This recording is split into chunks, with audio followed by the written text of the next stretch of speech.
जिस उपदेश से राम जी को राजकुमार भगवान राम बने, वो उपदेश आप सुन रहे हैं। कितना ऊंचा ग्रंथ है। इसको वाल्मीकि रामायण भी बोलते, योग वशिष्ठ महारामायण भी बोलते। राम तीर्थ ने इसी का बार बार अध्ययन किया था।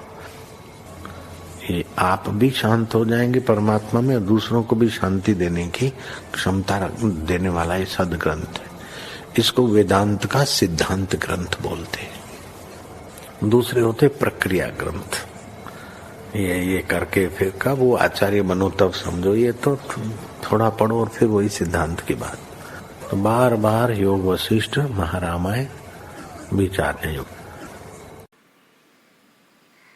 ओम श्री सद्गुरु परमात्मने नमः। श्री वशिष्ठ जी बोले, हे रामचंद्र जी, आत्मानंद ऐसा पद है जिसके आनंद की ओर ब्रह्मा, विष्णु, रुद्र आदि सभी ज्ञानवानों की वृत्ति सदा दौड़ती है, संसार के पदार्थों की ओर नहीं दौड़ती। जिस पुरुष को शांत शीतल स्थान प्राप्त हुआ है, वह फिर ज्येष्ठ आषाढ़ की धूप नहीं चाहता कि मरुस्थल में दौड़े। वैसे ही ज्ञानवान की वृत्ति अन्य किसी आनंद की ओर नहीं जाती। मैंने निश्चय किया है कि तृष्णा का सा ताप कोई नहीं और अतृष्णा की सी शांति कोई नहीं। यदि कोई पुरुष परम ऐश्वर्य को प्राप्त हुआ हो पर उसके हृदय में तृष्णा जलती हो, तो वह कृपण, दरिद्री और आपदा का घर है।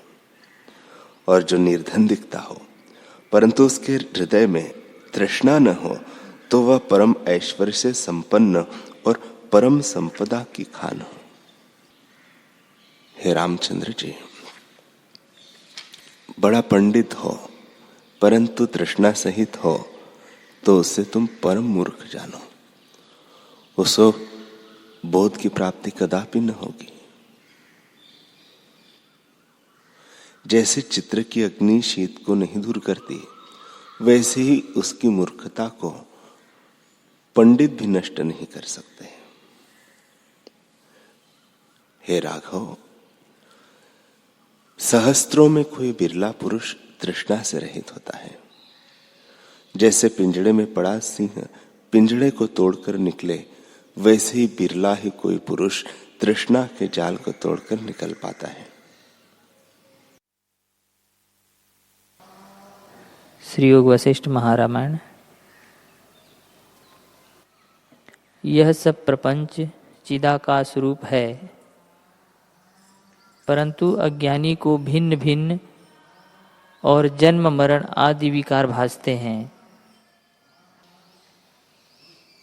और ज्ञानवान को सब आत्मरूप ही भासते हैं। पृथ्वी, अप, तेज, वायु और आकाश सब आत्मा के आश्रय फूरते हैं, और चित्त शक्ति ही ऐसे होकर भासती है। जैसे बसंत ऋतु आती है तो रसा शक्ति से वृक्ष और बेलें सब प्रफुल्लित होकर भासती है, वैसे ही चित्त शक्ति की स्पंदता ही जगत रूप होकर भासती है। हे राम जी, जैसे वायु स्पंदता से भासती है, वैसे ही जगत फूरने से भासता है, वैसे ही चित्त संवित जगत रूप होकर भासता है। फूरने से ही जगत है और कोई वस्तु नहीं, इसी से जगत कुछ नहीं है। जैसे समुद्र तरंग रूप हो भासता है, वैसे ही आत्मा जगत रूप हो भासता है। इससे जगत दृश्य भाव से भासता है, पर संवित से कुछ नहीं। वायु जड़ और आत्मा चैतन्य है, और जल भी परिणाम से तरंग रूप होता है। आत्मा अच्युत और निराकार है।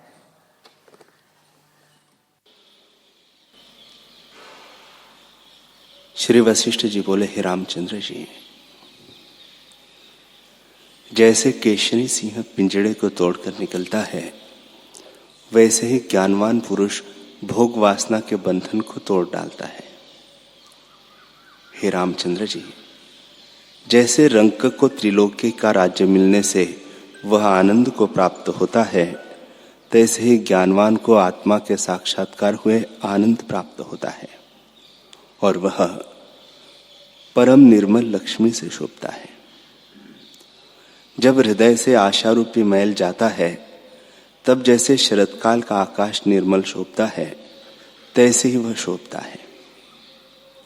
हे रामचंद्र जी, ज्ञानवान पुरुष अपने आप में नहीं समाता। जैसे महाकल्प का समुद्र नहीं समाता और जैसे मेघ जल को त्याग कर मौन हो जाता है, वैसे ही ज्ञानवान आशा को त्याग कर आत्ममौन हो जाता है। जैसे अग्नि लकड़ी को जलाकर धुएं से रहित अपने आप में स्थित हो जाती है, तैसे ही चित्त की वृत्ति से रहित हुआ आत्मपद में निर्वाण होता है। जैसे दीपक निर्वाण हो जाता है, तैसे ही निर्वाण हुआ परमानंद को प्राप्त होता है। जैसे अमृत को पान कर पुरुष आनंदवान होता है, तैसे ही वह परमानंद से पूर्ण अपने आप में प्रकाशता है।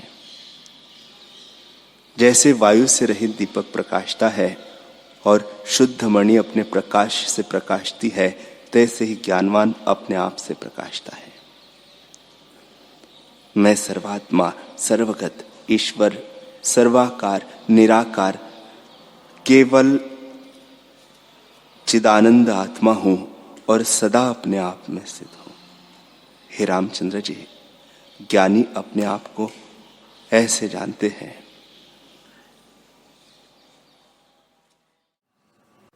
श्री योग वासिष्ठ महारामायण निर्वाण प्रकरण सर्ग 60। श्री वशिष्ठ जी बोले, हे रामचंद्र जी, तुम एक रूप आत्मा हो, उसमें फुरने से विश्व कल्पित हुआ है। ऐसे वासना से रहित होने हुए बिना आत्मा का दर्शन नहीं होता। जैसे उदय हुआ सूर्य भी बादल के होते शुद्ध नहीं दिखता, वैसे ही स्फुरण रूपी बादल के दूर होने पर ही आत्मरूपी सूर्य शुद्ध भासित होता है और दृश्य, दर्शन, दृष्टा फुरने से रहित ही कल्पित हुए हैं। हे रामचंद्र जी, इस संसार का सार जो आत्मा है, जिसमें सुषुप्त की तरह मौन हो रहो। राम जी ने पूछा, है भगवान, मैं 3 मौन जानता हूं। एक वाणी का अर्थात चुप रहना, दूसरा इंद्रियों का मौन और तीसरा कष्ट मौन अर्थात हट करके मन और इंद्रियों को वश करना। सुषुप्त मौन मैं नहीं जानता, आप बताइए। श्री वशिष्ठ जी बोले, हे रामचंद्र जी, ये तीनों कष्ट मौन तपस्वियों के हैं और सुषुप्त मौन ज्ञानी और जीवन मुक्त का है। वे तीनों मौन जो तुमने कहे हैं, सो अज्ञानी तपस्वियों के हैं। उनको फिर सुनो। एक वाणी का मौन की बोलना नहीं, दूसरा मौन समाधि की नेत्रों को मौन लेना और कुछ न देखना, और तीसरा हट कर स्थित होना और मन और इंद्रियों को स्थिर करना। एक मौन इंद्रियों की चेष्टा से रहित होना है, पर आत्मा से भिन्न और कुछ न भासित होना, अथवा ऐसे होना कि न मैं हूं न जगत है, अथवा ऐसे होना कि सब मैं ही हूं, ऐसे निश्चय में स्थित होना बड़ा उत्तम मौन है। हे रामचंद्र जी, आत्मा की सिद्धि विधि से भी होती है और निषेध से भी। उस आत्मा में स्थित होना बड़ा मौन है। हे रामचंद्र जी, यह जो मैंने सुषुप्त मौन कहा है, सो क्या है? सुनो। द्वैत रूप संसार के फुरने से सुषुप्त होना, आत्मा में जागना और ऐसे देखना कि न मुझ में जागृत है न स्वप्न है न सुषुप्ति है। इस निश्चय में स्थित होना तुर्यातीत अवस्था है। यह पंचम मौन है।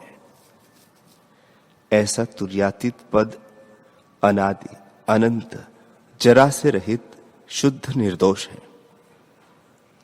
हे रामचंद्र जी, ज्ञानी इंद्रियों को रोकने की इच्छा भी नहीं करता और न विचरने की इच्छा करता है। जो स्वाभाविक आ पड़े उसी में स्थित होता है। यह परम मौन है। ज्ञानी को सुख की इच्छा भी नहीं और दुख का त्रास भी नहीं। वह हेय और उपादेय से रहित है। हे रामचंद्र जी, तुम रघुवंश के चंद्रमा हो, अपने स्वभाव में स्थित हो। संसार भ्रम मन के फुरने से होता है सो मिथ्या है, वास्तव नहीं। और न शरीर सत्य है न माया सत्य है। हे रामचंद्र जी, तुम्हारा स्वरूप ओमकार चैतन्य ब्रह्म है। इस ओमकार को अंगीकार करके स्थित होना परम उत्तम मौन है। राम जी ने पूछा, हे भगवान, यह जो पीछे आपने सब रुद्र कहे, वे रुद्र थे अथवा रुद्र के गण थे? वशिष्ठ जी बोले, हे रामचंद्र जी, जिसको रुद्र कहते हैं उसी को गण कहते हैं। ये सभी रुद्र हैं। फिर राम जी ने पूछा, हे भगवान, यह जो आपने कहा कि सब रुद्र हुए, तो ये एक चित्र थे, सब क्यों कर हुए? जैसे दीपक से दीपक होता है, क्या इसी भांति हुए? वशिष्ठ जी बोले, हे रामचंद्र जी, एक सावरण है, दूसरा निरावरण है। जिसका शुद्ध अंतःकरण है वह निरावरण है, और जिसका मलिन अंतःकरण है वह सावरण है। शुद्ध अंतःकरण में जैसा निश्चय होता है वैसा ही तत्काल आगे सिद्ध होता है, और मलिन अंतःकरण का निश्चय सिद्ध नहीं होता। इससे जो शुद्ध निवारण रुद्र है वही आत्मा और सर्वव्यापी है। जो उसका निश्चय होता है वह सत्य है। राम जी ने पूछा, हे भगवान, सदाशिव की चेष्टा तो मलिन है। रुंडों की माला गले में धारण करते हैं और विभूति लगाकर श्मशान में विहार करते हैं। स्त्री बाएं अंग में रहती है। आप क्यों कर कहते हैं कि उनका अंतःकरण शुद्ध है? श्री वशिष्ठ जी बोले, हे रामचंद्र जी, शुद्ध अशुद्ध अज्ञानी को कहते हैं। जो शुद्ध रहे, अशुद्ध में न लिप्त हो, वह ज्ञानी है। वह अपने में क्रिया नहीं देखता और उसको शुद्ध अशुद्ध में राग द्वेष नहीं होता। ऐसे सदाशिव को ग्रहण या त्याग नहीं है। उनकी दृष्टि में जो स्वाभाविक चेष्टा होती है सो हो। वह ऐसे होती है जैसे आदि परमात्मा विष्णु भगवान चार भुजा धारण किए संसार की रक्षा करने के लिए शुद्ध चेष्टा से अवतार लेकर धर्म की रक्षा करते हैं और पापियों को मारते हैं। यह आदि स्फुरण हुआ है। जो क्रिया स्वाभाविक ही आकर प्राप्त हो, उस क्रिया का राग द्वेष करके उनको हेय या उपादेय कुछ नहीं है। उनको क्रिया का अभिमान भी नहीं होता। इसी से क्रिया का बंधन उनको नहीं होता। इससे यह सिद्ध है कि संसार स्फुरण मात्र है। जब तुम फुरने से रहित होंगे तब तुमको त्रिपुटी न भासित होगी, अर्थात आत्मा से भिन्न कुछ नहीं भासित होगा। इससे अज्ञान रूप फुरने से रहित होकर जब तुमको आत्मपद का साक्षात्कार होगा तब तुम जानोगे कि मुझ में स्फुरण, दृश्य, अदृश्य कुछ नहीं, केवल आत्मपद है, जिसमें एक कहना भी नहीं तो द्वैत कहां से हो। हे रामचंद्र जी, दृश्य अदृश्य, फुरना न फुरना और विद्या अविद्या, ये सब उपदेश के निमित्त कहते हैं। आत्मा में कुछ नहीं कहा जाता। आत्मा एक है जिसमें द्वैत का अभाव है। जब चित्त परिणाम बहिर्मुख होता है तब विश्व का भान होता है, और जब चित्त अंतर्मुख परिणाम पाता है तब अहंता और ममता का नाश होता है और चैतन्य शेष रहता है। जब अतिशय अंतर्मुख परिणाम होता है तब चैतन्य भी नहीं कहा जाता, और जब इससे भी अतिशय परिणाम पाता है तब है या नहीं यह भी नहीं कहा जाता। हे रामचंद्र जी, ऐसा तुम्हारा आत्मा अपना आप स्वरूप और शांत पद है। उसमें वाणी की गति नहीं कि वह ऐसा है या वैसा है यह कहा जाए। ऐसा कहिए तो इंद्रियों का विषय है और वैसा कहिए तो इंद्रियों से परे है। जब तुम अपने में स्थित होंगे तब जानोगे कि मुझ में अहम का फुरना कुछ नहीं है। आत्मरूपी सूर्य का साक्षात्कार होने से दृश्य रूपी अंधकार का अभाव हो जाएगा, क्योंकि आत्मा तुम्हारा अपना रूप है जो केवल शांत रूप और निर्मल है। जैसे गंभीर समुद्र वायु से रहित होता है, वैसे ही आत्मरूपी समुद्र संकल्प रूपी वायु से रहित गंभीर और शुद्ध है। यह संसार चित्त का चमत्कार है। यह निरंश है, इसमें अंशांशी भाव नहीं, यह अद्वैत है। हे रामचंद्र जी, जब ऐसे बोध में स्थित होंगे तब इस विश्व को भी आत्मरूप देखोगे। यदि बोध बिना देखोगे तो विश्व का भान होगा। इससे हे रामचंद्र जी, बोध में स्थित रहो। श्री वशिष्ठ जी बोले, हे रामचंद्र जी, सदाशिव का आदि में स्फुरण हुआ है। वह त्रिनेत्र है, विश्व का संहार करते हैं और शिरों की माला धारण किए हैं। ब्रह्मा के 4 मुख हैं और चारों वेद हाथ में हैं।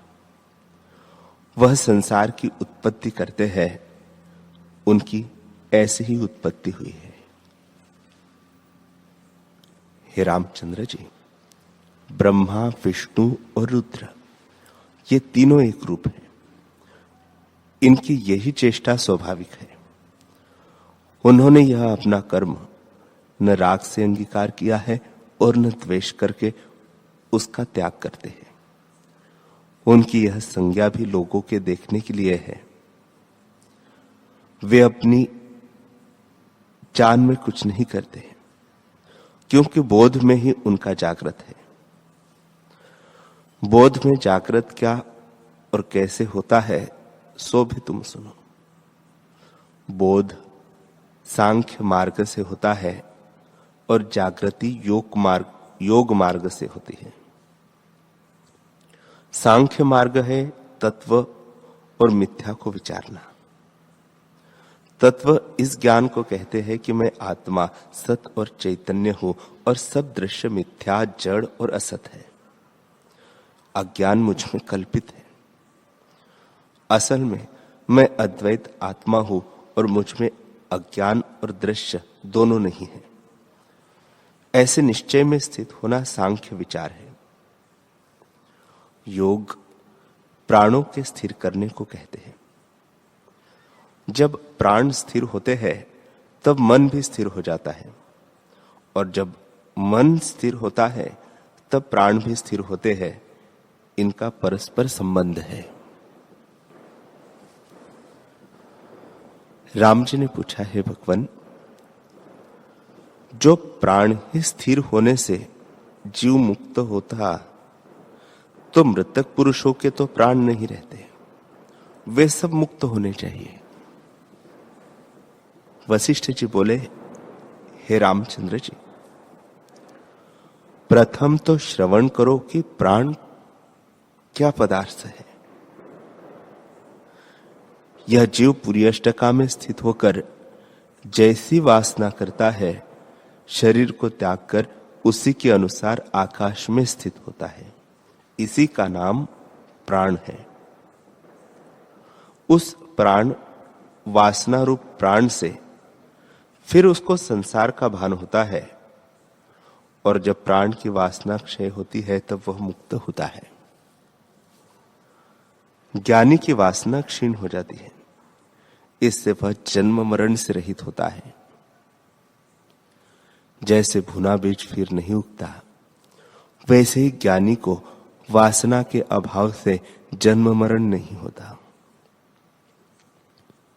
हे रामचंद्र जी, जन्म मरण दोनों मार्गों से निवृत्त होता है और उससे दोनों का फल कहा है। हे राघव, ज्ञान से चित्त सत्यपद को प्राप्त होता है और योग से प्राणवायु स्थिर होती है। तब वासना का क्षय हो जाता है। जब स्वरूप की प्राप्ति होती है तब संसार के पदार्थों का अभाव हो जाता है। जैसे रसायन से तांबा सोना हो जाता है, फिर तांबे का भाव नहीं रहता, वैसे ही ज्ञान से विश्वरूपी तांबे की संज्ञा नहीं रहती। जैसे तांबे का तांबापन जाता रहता है, वैसे ही ज्ञान से जब चित्त सत्यरूप हुआ तब फिर संसारी नहीं होता। आत्मा में न बंधन है और न मोक्ष। परमात्मा एक अद्वैत है, तब उसमें बंध कहा और मोक्ष कहा। बंधन और मुक्ति चित्त की कल्पना है, और जो चित्त को शांत करने का उपाय कहो तो उसी से वह शांत होती है। इसी को मुक्ति कहते हैं, और बंधन मुक्ति को ही नहीं। चित्त के उदय होने का नाम बंधन है और चित्त का शांत होना ही मुक्ति है। हे रामचंद्र जी, जब मन अपने वश होता है तब आत्मपद प्राप्त होता है, अथवा जब प्राण स्थिर होते हैं तब आत्मपद प्राप्त होता है। यह संसार मृग तृष्णा के जलसा मिथ्या है। जब वासना निवृत्त होती है तब आत्मपद में स्थिति होती है। जैसे मेघ जब जल संयुक्त होते हैं तब गरजते हैं और वर्षा करते हैं, और जब वर्षा से रहित होते हैं तब शांत हो जाते हैं। वैसे ही जब वासना का क्षय होता है तब चित्त शांत हो जाता है। जैसे शरत काल में बादल और कुहरा निवृत्त होकर शुद्ध और निर्मल आकाश ही रहता है, वैसे ही वासना के निवृत्त होने से शुद्ध और केवल चैतन्य आत्मा होकर भासित होता है। जो तुम एक मुहूर्त भी चित्त बिना स्थित हो तो तुमको आत्मपद की प्राप्ति हो। जब तक चित्त की वासना क्षय नहीं होती तब तक जीव बड़े भ्रम देखता है। हे रामचंद्र जी, यह संसार मृग तृष्णा के जलसा असत है और आभास मात्र फुरता है। इस पर एक आख्यान जो पहले कभी हुआ है सो कहता हूं, मन लगाकर सुनो। दक्षिण दिशा में एक मंदराचल पर्वत है। उसकी कंदरा में महाभयानक आकार का एक वैताल रहता था और मनुष्यों को खाता था। उसके मन में विचार उपजा कि किसी नगर के जीवों का भोजन करूं, पर वह एक समय साधु का संग भी करता था और एक साधु को खा भी जाता था। उस साधु संग के प्रसाद से वैताल के मन में यह आया कि मेरी कौन गति होगी। मेरा आहार मनुष्य है और मनुष्यों को भोजन करना बड़ी हत्या है।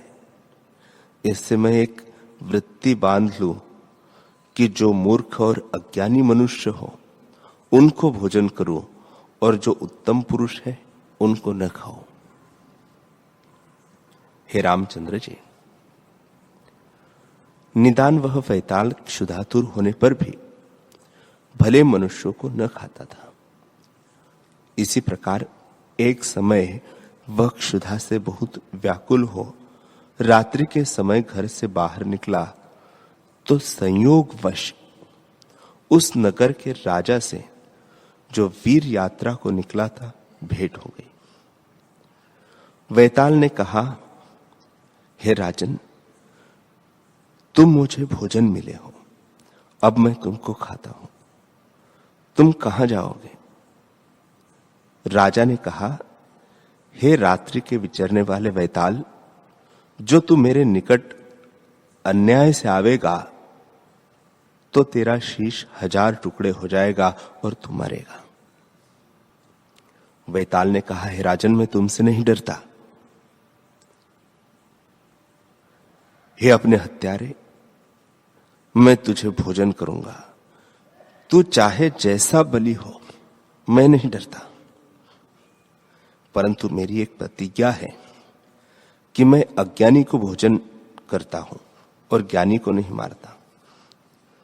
जो तू ज्ञानी है तो न मारूंगा और जो तू अज्ञानी है तो मारूंगा। जैसे बाज पक्षियों को मारता है, जो तू ज्ञानी है तो मेरे प्रश्नों का उत्तर दे। एक प्रश्न है कि जिसमें यह ब्रह्मांड त्रस रेणु के समान है, वह सूर्य कौन है? दूसरा प्रश्न यह है कि जिस पवन में आकाश रूपी अणु उड़ते हैं, वह पवन कौन है?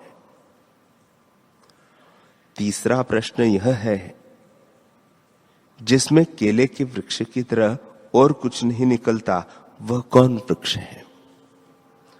और चौथा प्रश्न यह है कि वह पुरुष कौन है जो स्वप्न से स्वप्न और फिर उसमें और स्वप्न देखता है और एक रहता है, परिणाम को नहीं प्राप्त होता। इन प्रश्नों का उत्तर दे। जो तूने मेरे प्रश्नों का उत्तर न दिया तो तुझे खा जाऊंगा।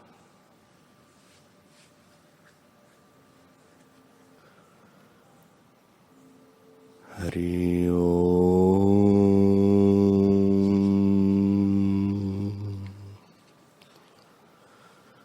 हरि ओम।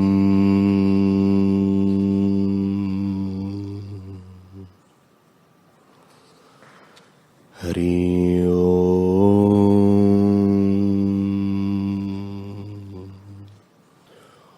ओम। सहना भवतु सहनौ भुनक्तु सह वीर्यं करवावहै तेजस्विनावधीतमस्तु मा विद्विषावहै।